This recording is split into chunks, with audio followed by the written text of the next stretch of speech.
श्री गुरुचरित्राच्या 3ऱ्या अध्यायात सिद्धयोगी जे श्री नृसिंह सरस्वती यांचे दृढ भक्त आहेत त्यांना नामधारकाने श्री गुरुचरित्र सविस्तर समजावून सांगण्यास सांगितल्याबद्दल अतिशय आनंद होतो।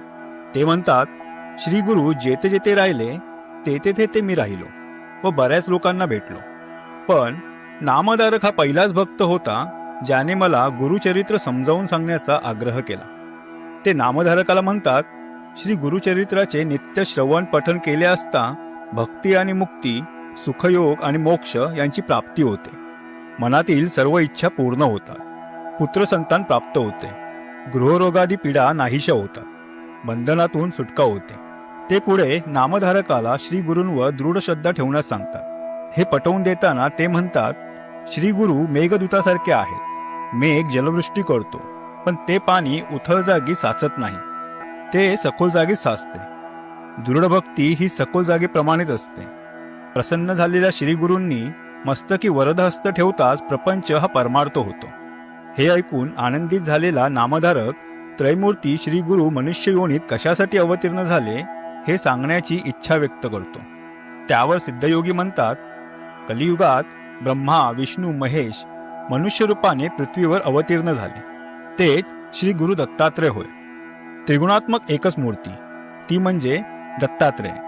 पहिला सृष्टी निर्माण करतो, दुसरा त्याचे पालन पोषण करतो आणि तिसरा त्याचा संहार करतो। ही सृष्टी चालवणे ह्या तिघांचे कार्य।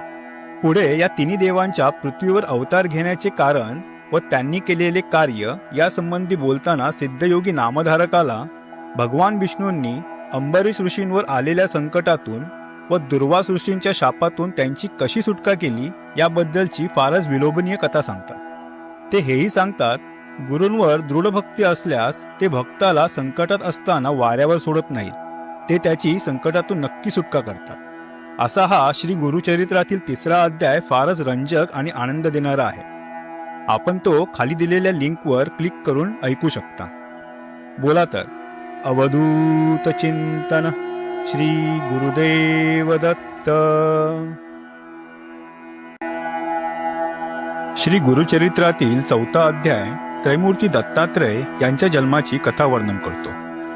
गुरुभक्तांनी ती नेहमी श्रवण करावी, ज्यामुळे मनातील सर्व इच्छा पूर्ण होतात। धनधान्य, संपत्ती, पुत्रपौत्र इत्यादींची प्राप्ती होते, सर्व मनोरथ सिद्धीला जातात। श्री गुरुचरित्रातील 3ऱ्या अध्यायात नामधारक सिद्धयोग्यांकडून गुरूंवर दृढभक्ती का ठेवावी व असे केल्याने गुरुभक्ताला संकटातून कसे बाहेर काढतात याविषयीची कथा श्रवण केल्यानंतर श्री दत्तात्रयांचा अवतार कसा झाला याबद्दलची विचारणा करतो।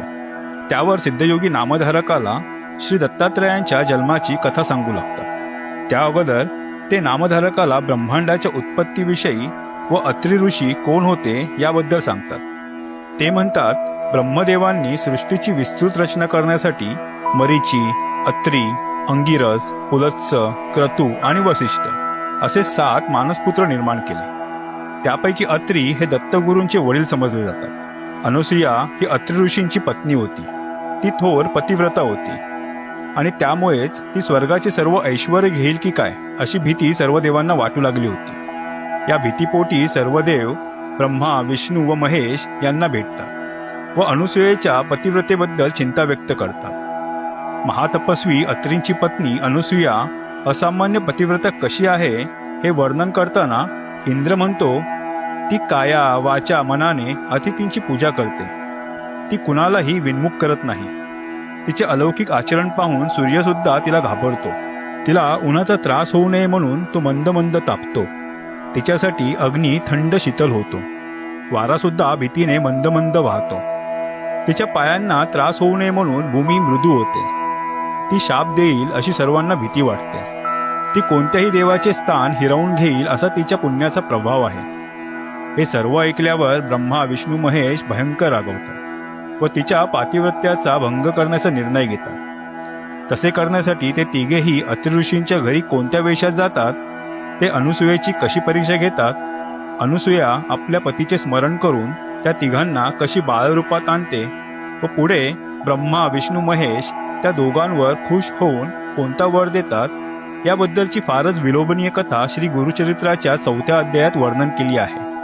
आपण ती संपूर्ण कथा साध्या व सोप्या मराठी अनुवादित केलेल्या श्री गुरुचरित्रातील 4थ्या अध्यायात खाली दिलेल्या लिंकवर क्लिक करून श्रवण करू शकता.